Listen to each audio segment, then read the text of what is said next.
사람들이 살아가는 삶의 양식은 다양하지만 크게 두 가지 흐름을 보면, 첫째는 단독자로서의 삶을 사는 실존적인 삶의 양식이 있고, 두 번째는 너와 나와 더불어 사는 동반자적인 삶의 양식이 있습니다. 인간은 누구도 대신할 수 없는 자기만의 삶을 누리는 것입니다. 그러면서도 동시에 다른 사람과의 관계 속에서 자아 실현을 이루어가는 것입니다. 사람은 홀로 서 있어야 되지만, 그렇다고 해서 홀로 서 있으면 자기 실현을 이룰 수 없기 때문에 또한 더불어 함께 동반하며 살아가야 하는 존재입니다. 그래서 인간의 삶에는 반드시 함께하는 동반자가 있게 마련입니다. 인생에서의 자아 성취는 자기 자신만의 노력이나 힘으로는 이룰 수 없으며 누군가가 곁에 있음으로 이루어지는 것입니다. 사람의 인생에서 누가 나의 동반자인가라는 것이 내 인생에서 행복과 불행, 성공과 실패의 중요한 요소인 것입니다. 그러므로 우리는 심각한 물음을 던지고 거기에 대한 명확한 해답을 가져야 됩니다. 그것은 나의 인생에서 나의 참된 생명과 참된 행복과 영광된 승리를 위하여 가장 좋은 동반자는 누구인가? 라는 질문입니다. 여러분은 이 아침에 여러분에게 한번 물어보아야 할 것입니다. 나는 일회적이되 정말 중요한 나의 인생길에서 누구를 영원한 나의 동반자로 모시고 내 길을 가고 있는가라는 질문입니다. 구약에 나타나는 선지자 중에 미가라는 선지자는 인간 일반이 아니라 하나님을 섬기는 그의 백성들에게 하나님께서 기뻐하시는 것이 무엇인가를 하는 질문을 던지며 그것에 대하여 인간들의 잘못된 행위를 지적하고 하나님을 섬기는 자가 가져야 할 바른 자세를 선포하고 있습니다.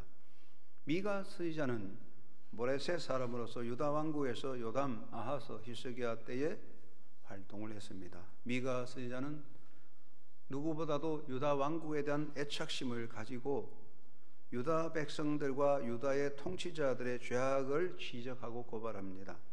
미가는 나라의 지도자와 백성들의 악이 그 땅에 하나님의 은총이 떠나게 하고 오히려 하나님의 진노를 불러오는 것임을 지적하고 있으며, 그래서 미가 선지자는 하나님을 기쁘게 하는 자가 될 것을 가르쳐주고 있습니다. 그래서 미가 선지자는 먼저 유다 백성의 모든 행위와 유다 종교 지도자들의 행위를 지적하며 잘못된 종교의식과 재물에 대한 지적을 주고 있습니다. 미가는 이렇게 물어봅니다. 내가 무엇을 가지고 여호와께 나아가며 높으신 하나님께 경배할까? 이 물음을 통하여 유다 백성들의 유다 종교 지도자들의 잘못된 종교 행위를 지적하고 있습니다. 미가는 내가 번제물로 1년 된 송아지를 가지고 그 앞에 나갈까라는 질문을 던지면서 이스라엘 백성들, 유다 백성들의 잘못된 의식을 깨우치고 있습니다. 여기 번제물 1년 된 송아지는 번제에서 사용되는 제물 중에 가장 귀하고 좋은 것입니다. 유다 백성들과 종교 지도자들은 그들이 행하는 제사 행위 그 자체로서 하나님을 향한 인간의 섬김을 다한다고 여기고 그것으로서 하나님을 기쁘게 한다고 자부하고 있었습니다. 그러나 미가 선지자는 이러한 유다 백성들의 종교 지도자들의 잘못된 의식을 지적하고 하나님께서는 사람들이 행하시는 제사 행위 그 자체만으로 결코 기뻐하지 않으신다는 것을 지적하고 있습니다. 미가 선지자는 하나님을 향한 참된 경외심이 없이 행하는 이러한 종교 행위는 오히려 하나님의 노를 유발시킨다고 지적하고 있습니다. 그리고 또 말하기를 여호와께서 천천의 수장이나 만만의 강물 같은 기름을 기뻐하실까? 내 허물을 위하여 내 맏아들을 내 영혼의 죄로 말미암아 내 몸에 열매를 드릴까 하고 물어보고 있습니다. 여기 말하는 수장, 만만의 강물, 아들, 맏아들, 내 몸의 열매, 이것은 사람이 신에게 드려지는 모든 제물 중에 최고의 질과 가치 있는 것들입니다. 특별히 아들을 드리는 것은 이방 종교에서 행해지는 행위로서 사람이 행하는 최고의 희생 제물입니다. 미가는 유다 종교 지도자들이나 백성들이 하나님께서 자기들이 드리는 이런 제물로 기뻐하리라고 생각하고, 우리가 이런 제물을 하나님께 드림으로 우리는 하나님을 향한 섬김을 다했다고 자부하였습니다. 그러나 미가는 하나님께서는 사람이 드리는 이러한 제물로서는 기뻐하지 아니하였으며, 진심이 빠진 그러한 제물로서 하나님은 오히려 그들에게 화를 내리게 하실 것이라고 지적하고 있습니다. 그러면 왜 하나님께서는 인간의 종교 의식과 제물로 기뻐하지 않습니까? 세 가지 이유가 있는데, 첫째는 하나님께서는 마음이 없는 제물을 원하지 않기 때문입니다. 하나님은 인간의 중심을 보십니다. 사람이 드리는 물질적인 것으로서는 결코 하나님의 뜻을 이룰 수가 없습니다. 신명기에서는 너는 마음을 다하고 성품을 다하고 힘을 다하여 내 하나님 여호와를 사랑하라고 명하셨습니다. 마음이 없고 정성이 빠진 예물은 하나님 앞에는 빈 껍질입니다. 이스라엘 백성들은, 유다 백성들은 그들이 값비싼 제물을 하나님께 드림으로 우리는 하나님을 향한 섬김을 다했다고 말하지만, 미가는 아니다, 마음이 없는, 진실이 없는 예물 하나님 받으시지 않는다, 그것은 아무 가치가 없다고 지적하고 있습니다. 두 번째는 회개 없는 제물을 하나님은 기뻐하지 않기 때문입니다. 하나님께서 원하시는 것은 사람들이 드리는 회개입니다. 회개의 마음으로 하나님 앞에 나가는 것, 그것을 하나님은 기뻐 받아 주십니다. 회개가 없는 제물은 하나님께 영광 돌릴 수가 없습니다. 회개가 빠진 제물은 신을 달래어 복을 받고 신을 달래어서 화를 면하려는 인간의 뇌물과 같습니다. 사람은 뇌물을 받고 마음이 움직이지만 하나님은 뇌물을 받고 움직이지 않습니다. 모든 것이 다 하나님의 것입니다. 회개 없는 제물을 하나님은 기뻐 받으시지 않습니다. 셋째는 생활이 따르지 않는 제사의식, 하나님은 그걸 기뻐 받지 않습니다. 하나님께서 원하시는 것은 종교의식이나 제물이 아니라 하나님의 백성들이 하나님의 말씀을 따라 바로 살아가는 삶을 원합니다. 자신들의 생활 속에서 하나님을 배제하고 사람이 자기 인생의 주인이 되어 살아갈 때 이미 하나님은 그곳에 계시지 않고 그를 떠나버리십니다. 하나님께서는 그 백성들이 당신께서 주신 말씀 안에서 하나님이 세우신 법도를 따라 살아가는 생활이 되기를 기뻐하십니다. 그래서 세속적인 자기 만족의 복을 받기 위한 제사 행위, 그리고 인간적인 모든 악에 대한, 자기 악에 대한 면죄부로서 또 모든 악에 대한 신의 화를 면하고자 드리는 그런 제물, 이런 것들 하나님은 받지 않습니다. 그것은 오히려 하나님에게 기쁨이 아니라 하나님의 마음을 화나게 만들 뿐입니다. 그러면 하나님이 기뻐하시는 것은 무엇일까요? 미가는 세 가지를 지적했습니다. 첫째는 공의를 실천하는 것을 하나님은 기뻐하신다고 했습니다. 공의를 실천하는 것, to act justly, 의롭게 행동하는 것입니다. 하나님께서는 종교 지도자들과 이스라엘 백성들이 종교의식과 재물보다는 공의롭게 사는 것 자체를 기뻐하신다고 말씀하고 있습니다. 하나님은 공의의 하나님이시기 때문에 불의와 불법을 용납하지 않으십니다. 유다 백성들과 유다 종교 지도자들은 하나님 앞에서 공의를 행하지 아니했습니다. 인간의 탐욕에 사로잡혀서 온갖 불의와 불법을 행하였고 포악하게 살았습니다. 이들의 마음속에는 하나님의 법도가 안중에 없었습니다.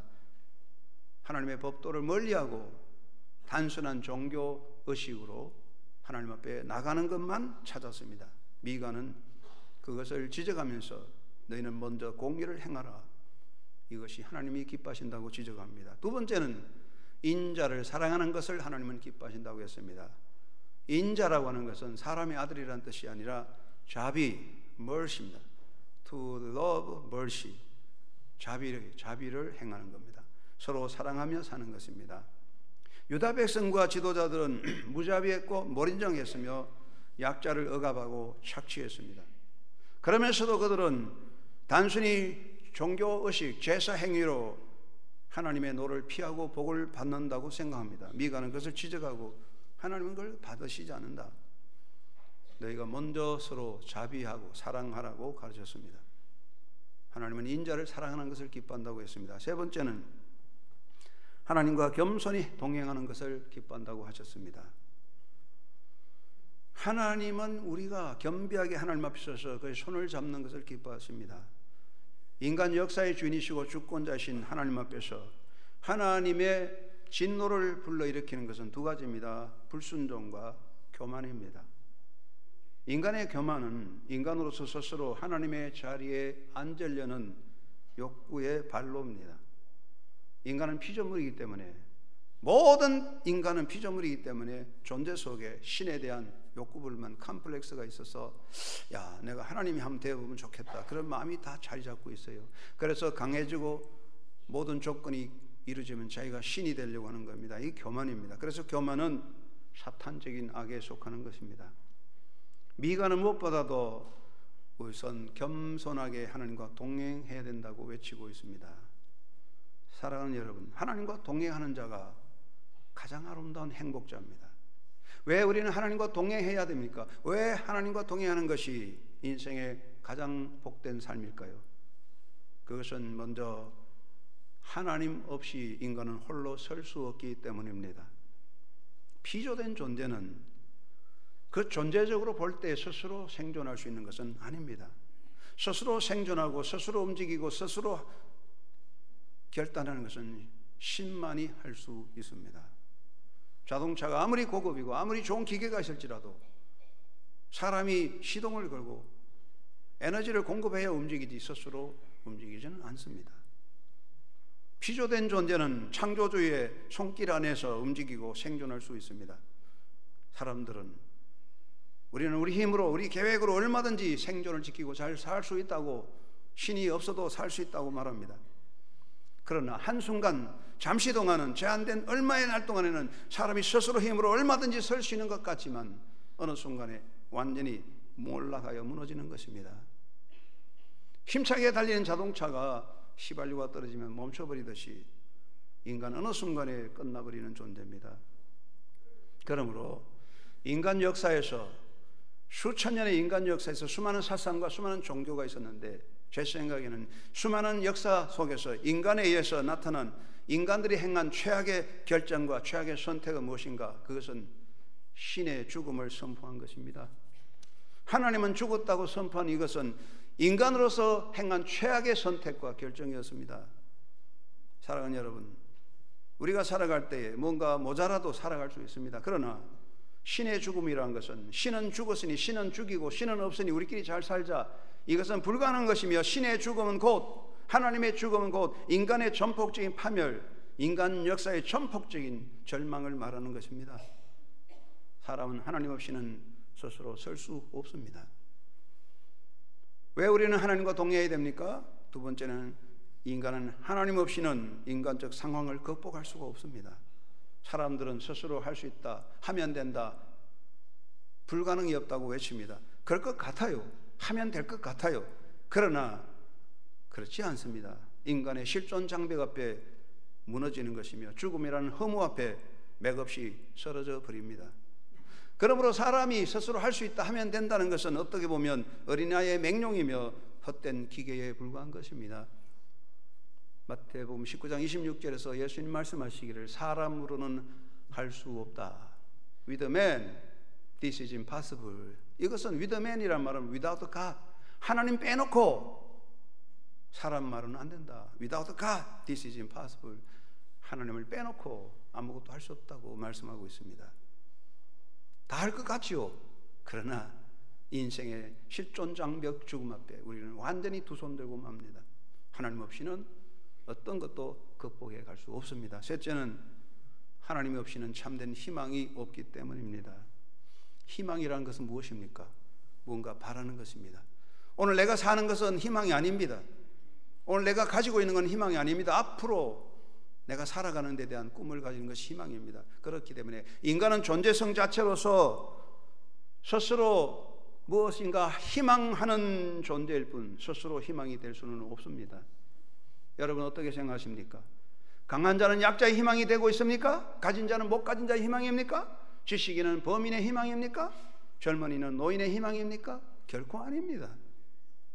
강한 자가 약자를 억압하고 가진 자가 못 가진 자의 것을 뺏고 지식인이 범인을 무시하며 사회를 혼란하게 만들고 젊은이들이 노인들을 구박하고 몰아붙이는 세상입니다. 인간은 절대로 인간의 희망이 될 수가 없습니다. 우리가 어린아이에게 희망을 가지는 것은 그 어린아이를 통하여 역사하시는 하나님에 대한 희망이지 사람 자체의 희망은 아닙니다. 하나님이 없다면, without God, 하나님이 없다면 우리의 모든 희망은 끝나는 겁니다. 꿈도 끝나는 것입니다. 그래서 하나님과 동행하는 사람이 되어야 합니다. 우리가 하나님과 동행할 때에 영원한 생명의 삶이 보장됩니다. 사랑하는 성도 여러분, 여러분이 땅에 태어날 때, 어린아이로 애행하고 태어날 때 엄마 아빠가 너는 행복하다, 너는 성공한다고 성공 보장서를 주었습니까? 여러분이 땅에 태어날 때 행복할 보장서를 가지고 나왔습니까? 보장이 없습니다. 자동차를 새 차 사면 5년 아니면 10,000마일, 100,000마일 보장서가 따라옵니다. 그러나 사람은 태어날 때 어떤 생명의 보장을 가지고 오지 않았습니다. 완전히 빈손으로 왔습니다. 우리가 태어나서 열심히 노력합니다. 열심히 힘씁니다. 땀 흘려 애씁니다. 그러나 인생에 대한 영원한 삶의 보장은 없습니다. 언젠가는 어느 순간에 사라져버린 존재입니다. 그래서 인간은 허무한 것입니다. 사람은 노력하고 달려갈수록 깊이 들어갈수록 허물을 느끼는 것은 아무 보장이 없다는 것 때문입니다. 인생의 보장은 무엇입니까? 바로 하나님과 동행하는 것. 살아계신 하나님은 나의 생명과 영원한 삶의 보장이 됩니다. 여러분 하나님과 동행하십니까? 여러분의 영원한 삶이 보장되어 있습니다. 그리고 하나님과 동행하는 자에게 참된 자아 성취가 열려지는 것입니다. 사람이 아무리 똑똑하고 잘나도 혼자서는 아무것도 못하고 아무것도 없는 곳에서 나는 행복하다, 나는 성공했다, 그 사람은 웃기는 사람이죠. 혼자서는 안 되는데 우리가 하나님의 도움이 없이는 자기 성취를 얻을 수 없습니다. 사람들은 꿈을 가지고 꿈을 이루고자 달려가고 수고하고 애를 씁니다. 일생 동안 정말로 나는 성공할 거다, 행복할 거다, 큰 꿈을 가지고 달려오지만 아무 보장이 없고 어느 순간에 모든 것들이 사라져버리는 존재입니다. 움켜잡는 순간에 사라지는 존재입니다. 자기 성취, 내 행복의 성취는 누가 보장해 줄까요? 아무도 보장할 수 없습니다. 우리가 하나님과 동행할 때 하나님은 나의 자기 성취의 보장책이 되십니다. 예수님 말씀하십니다. 사람으로는 안 되지만 하나님으로는 다 할 수 있느니라. With God, all things are possible. 하나님이 할 때는 다 될 수 있습니다. 그리고 하나님과 동행하는 삶은 최상의 삶이 되는 것입니다. 여러분 무엇이 인생의 최상의 삶일까요? 어떤 사람이 최상의 삶을 살고 있을까요? 그가 누리는 권세, 물질, 부귀영화, 외모? 야, 저 사람 정말 나도 저렇게 한번 살았으면 한이었겠다 한번 들어가 보세요. 그렇지 않습니다. 인생의 최상이 무엇입니까? 소유, 환경, 영광?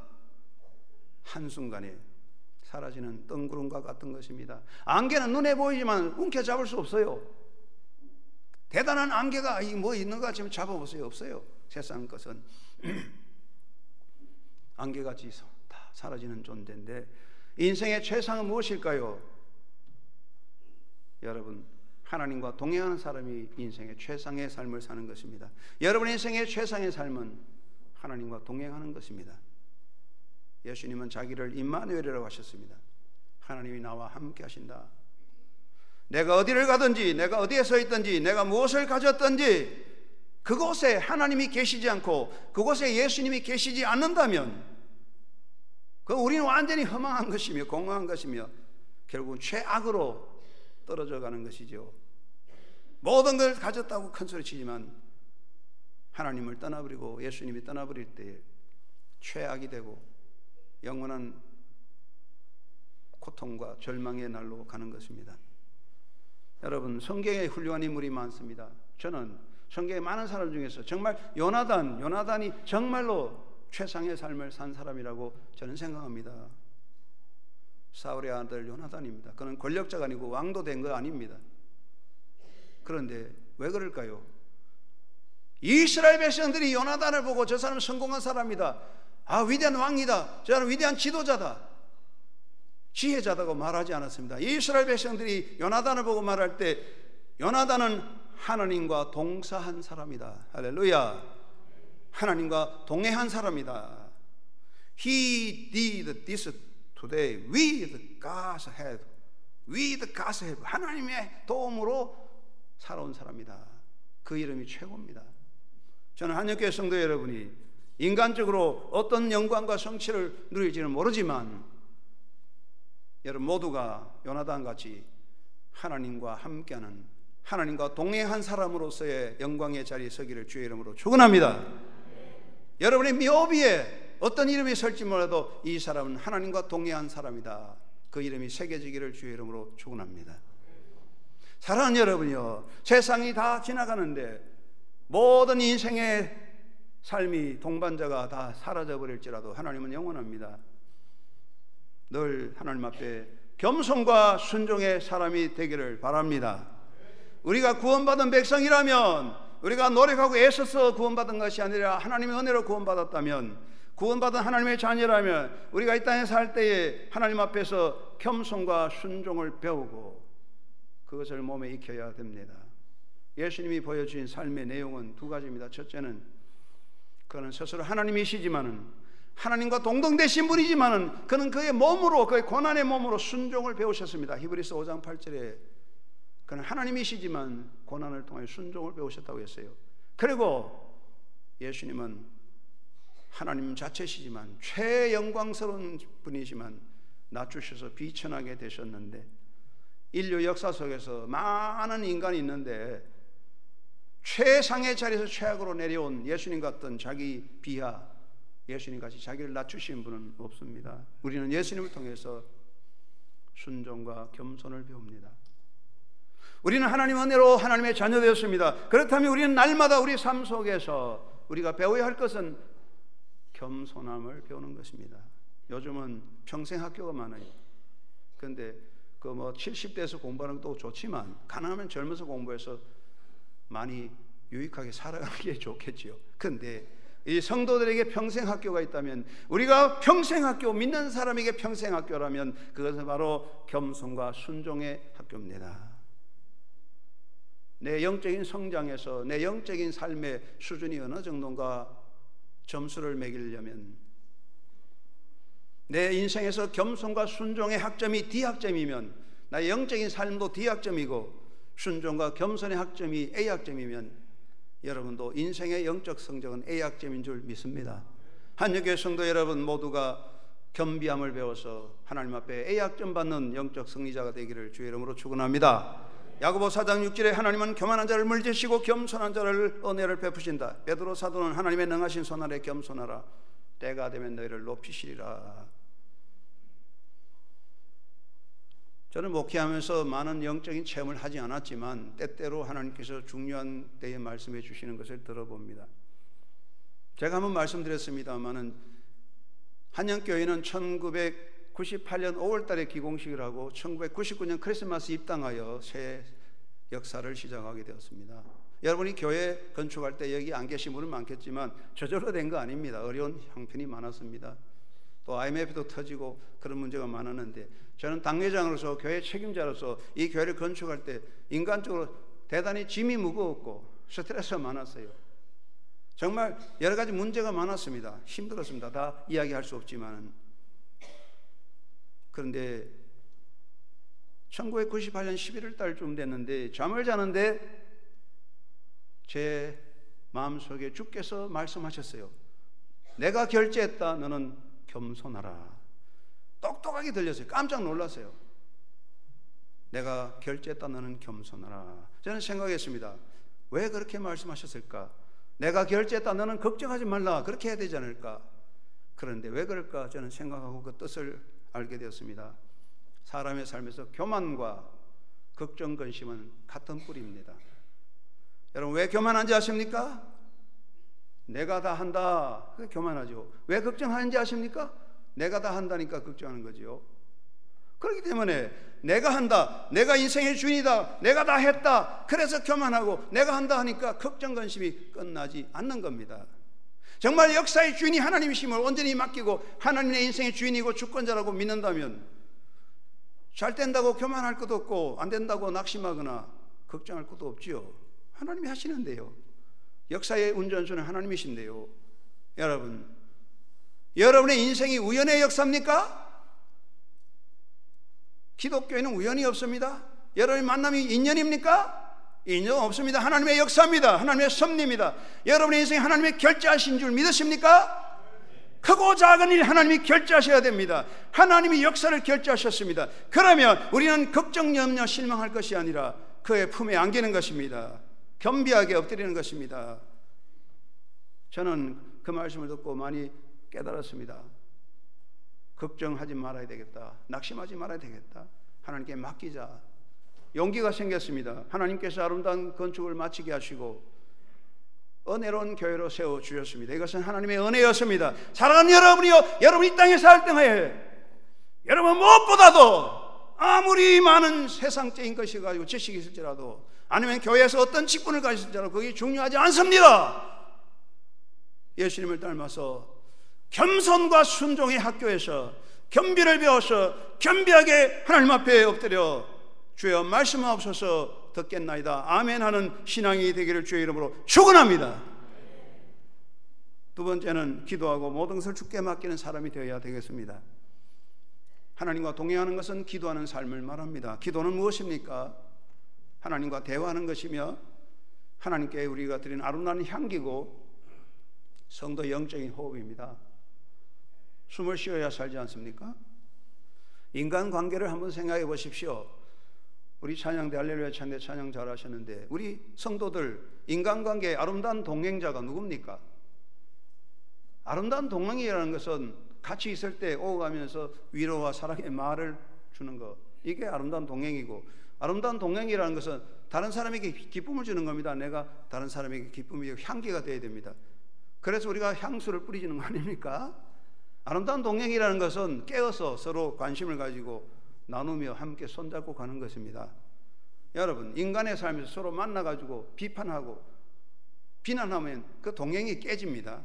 그리고 나는 좋은데 상대방이 싫은데 내가 악취를 풍긴다면 아름다운 동행이 될 수 없습니다. 그리고 한 사람은 열심히 이야기하는데 계속 졸긴 하면 그 관계는 잘못된 거죠.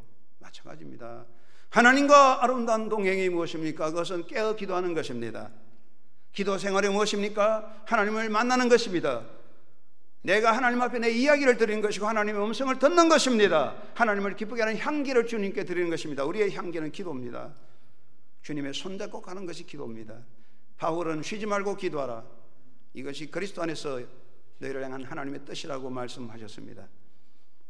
여러분, 사람이 살아갈 때 어떤 고통을 당하고 삶이 힘들어지고 내가 필요할 때 하나님 나를 도와주세요. 급하게 SOS로서 하나님 앞에 기도하는 것도 있습니다. 필요합니다. 그러나 그것보다는 평소에 숨 쉬듯이 조용히 주님 손잡고 기도하는 영성의 삶이 되어야 됩니다. 이것이 하나님과 동행하는 것입니다. 그러므로 기도함으로 주님께 맡기고 그 손을 잡는 주님의 어린아이가 되시기 바랍니다. 어린아이를 보십시오. 어떤 상황이든지 엄마 손을 잡고 있으면 어린아이는 염려하지 않고 기뻐하고 담대해요. 엄마 품에 안긴 아이는 더 이상 걱정 없어요. 편안히 잠을 자요. 세상이 어떻게든 그것은 그 아이의 소관이 아니에요. 여러분 어떻습니까? 다윗은 나는 젖을뗀 아이가 엄마 품에 안겼듯 아버지 품에 안겼다고 고백했습니다.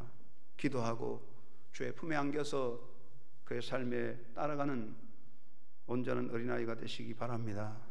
하나님 말씀하셨습니다. 두려워하지 말라. 내가 너와 함께 아니라. 놀라지 말라. 난 너의 하나님이 됨이니라. 그 하나님 손잡고 달려가시기를 바랍니다. 종교 개혁을 일으킬 때 마틴 루터는 참 어려웠습니다. 로마 캐토릭과 싸울 때 정말 이건 불가능한 전쟁이었는데 루터는 힘들 때 때때로 창문 앞에 서서 이렇게 말했답니다. 하나님, 이 모든 것이 저의 세계입니까? 당신 세계입니까? 이것이 주님의 교회입니까? 아니면 저의 교회입니까? 하나님, 이 모든 것이 당신의 세계고 당신의 교회라면 당신이 알아서 돌보시고 이끌어 가세요. 저는 자라가겠습니다. 하나님, 안녕히 계세요. 빠이빠이. 그렇습니다. 이 세상에 내 것이 아니고 다 주님이 관리하십니다. 하나님은 농부십니다. 좋으신 아버지, 깨어서 기도하고 그 손잡고 그 품에 안겨있는 행복자의 삶을 살아가는 여러분 되기를 주의 이름으로 축원합니다. 세 번째는 예수님을 모시고 예수님을 실천하는 사람이 되어야 되겠습니다. 예수님이 누구냐? 임마누엘이에요. 임마누엘.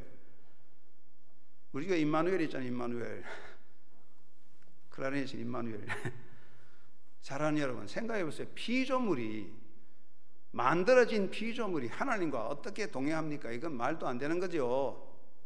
강아지하고 주인하고 같이 살긴 하지만 그래도 뭐 강아지 나중에 수 털리면 갖다 버리잖아요. 여러분, 사람과 하나님이 동행한다는 거 있을 수 없어요. 피조물이잖아요. 그런데 피조물인 인간을 향해서 임마누엘, 하나님이 우리와 영원히 함께 하신다고 임마누엘 했습니다. 그 임마누엘이 어떻게 되는 것입니까? 예수 그리스도 안에서 이루어지는 것입니다. 예수 없이는 임마누엘이 안 되는 거예요. 예수 없으면 모든 건 끝나는 거예요. 내 신분과 내 자격과 내 노력과 공덕과 내 모든 종교적인 행위라도 예수 그리스도 없이는 임마누엘이 안 되고 나 홀로 파멸로 떨어지고 마는 것입니다. 그 무엇도 그 누구도 예수 없는 곳에 하나님은 동행하지 않습니다. 여러분, 예수님을 모시고 사는 것은 하나님과 동행하는 것입니다. 오늘 여러분 마음속에 예수님이 계시지요. 여러분 예수님 모시고 사는 사람이지요. 그렇다면 바로 여러분이 하나님과 동행하고 있습니다. 바로 여러분이 임마누엘입니다. 우리가 예수님을 모시고 예수 안에서 기뻐하고 그의 부유함을 누리는 자가 되어야 되겠습니다. 예수님은 모든 것의 모든 것이고 예수님은 모든 권세의 머리가 되시고 예수님은 모든 영광의 머리가 되십니다. 여러분, 우리가 누릴 수 있는 나의 영광과 모든 권세와 영원한 행복도 예수 안에서만 주어지는 것입니다. 예수 떠나면 내가 가진 모든 권세도 내 생명도 내 소유도 예수 떠나면 사막의 떨기나무같이 말라지고 영원한 절망과 죽음으로 떨어질 뿐입니다. 바울은 나는 자족하는 비결을 배웠다. 나는 모든 것을 가진 자로다라고 외쳤습니다. 왜 그렇습니까? 예수 그리스도 안에 있었는 바울의 영적 부요자였습니다. 예수님은 나를 믿는 자는 그 배에서 생수의 강이 흘러넘치리라고 했습니다. 우리가 예수 안에 있을 때 예수님의 생명이 우리 속에서 기쁨과 생명력의 역사를 일으킬 것입니다. 여러분, 예수님을 모시고 임마누엘의 신앙생활을 함으로써 여러분의 심령 속의 기쁨과 영적 부유함이 샘솟아나는 삶이 되기를 바랍니다. 그리고 예수님을 실천하는 사람이 되십시오. 우리가 예수님과 동행한다는 것은 내가 예수님의 손과 발이 되어서 무언가를 봉사하고 섬기는 것입니다. 주여, 내 손과 발을 사용하여 주시옵소서. 고백하는 자가 되십시오. 야고보는 예수님 안에서 경건은 고아와 과부를 그 환난 중에서 돌보는 것이라고 했습니다. 진실한 섬김과 봉사는 하나님과 동행하는 삶의 내용입니다. 우리가 예수님을 주로 모시고 내 손과 발이 주님의 손과 발이 되어 서임받겠다는 작은 봉사의 삶으로 노력한다면 그 작은 봉사 하나님 기뻐하십니다. 큰 역사, 큰 기획, 어마어마한 사건, 그것이 중요하지 않습니다. 이름 없는 봉사, 작은 희생, 그것이 주님의 손과 발이 되면 하나님은 그 이름을 빛나게 영광 속에 세울 것입니다. 포르투갈 선교사인 아이라 길레트가 동아프리카 원주민에 대한 이야기를 해주었습니다. 그 원주민들이 병나면 병원에 가는데 정부에서 돈 들여서 병원을 잘 차려놨는데 원주민들은 병원, 정부가 세운 병원에 안 가고 멀리 걸어서 선교사들이 세운 병원에 찾아오는 거예요. 그러니까 선교사님이 아니 정부에서 세운 병원이나 우리가 운영하는 병원이나 똑같은데 왜 멀리 고생스럽게 여기까지 찾아오느냐 했더니 원주민들이 대답하기를 이렇게 대답했답니다. 치료 방법은 같을지 몰라도 치료하는 손은 다르기 때문입니다. 여러분, 치료의 방법과 치료의 손은 다른 것입니다. 같은 재료로서, 값비싼 재료로서 음식을 만들지라도 엄마의 사랑의 손이 담긴 음식이 생명이고 맛이 있는 거예요. 여러분이 여러분의 손과 발이 예수의 손과 발이 되어 뭔가 섬기겠다고 받쳐질 때에 그 손에 주님의 사랑이 있고 생명이 역사할 것입니다. 우리가 예수님 모시고 기뻐하고 부유하며 예수님의 손과 발이 되어 봉사하는 자가 되도록 살아가는 예수님의 정인이 되시기를 간절히 바랍니다. 저희 여전도 회원들과 한 달에 한 번씩 저는 주사랑 공동체라고 해서 장애인 공동체에 가서 한 달에 한 번씩 목욕 청소 봉사하는데 12년 해서 12년 됐는데 거기 이제 이종락 목사님이 이끌어가는데 장애자들 많이 보살펴요. 근데 이종락 목사님 몇 년 전에 베이비박스라는 것을 설치해 가지고 길거리 버려지는 아이들을 살리자. 그래서 베이비박스를 했는데 한 달에요. 어떤 데는 뭐 어린아이 20명씩 25명씩 와요. 버려지는 아이들이 거기 옵니다.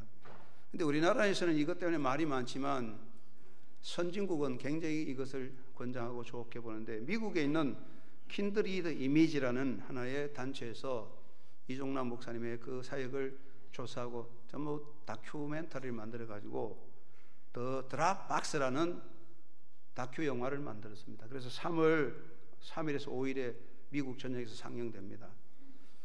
그래서 이 다큐 영화 시사회에서 이종락 목사님께서 미국 가셔서 워싱턴에서 종교 지도자들의 만찬에 참여하시고 오바마 대통령도 오셨대요. 거기서 만찬 기도를 하셨다고 하는 소식을 들었습니다. 이름 없는 봉사입니다. 그러나 그런 작은 섬김이 얼마나 아름다운지요. 예수님을 우리 삶 속에 살아나게 하는 역사가 아닌가 생각합니다. 여러분, 우리는 하나님과 동행해야 됩니다. 그렇지 않으면 우리의 삶은 덧없이 사라져 버릴 것입니다. 겸손하게 하나님과 동행하라. 이 말씀 기억하시고 살았을 동안에 겸손하게 하나님과 동행하며 주의 손잡고 주님의 사랑을 실천하는 아름다운 삶이 되시기를 예수님의 이름으로 축원합니다. 하나님 아버지,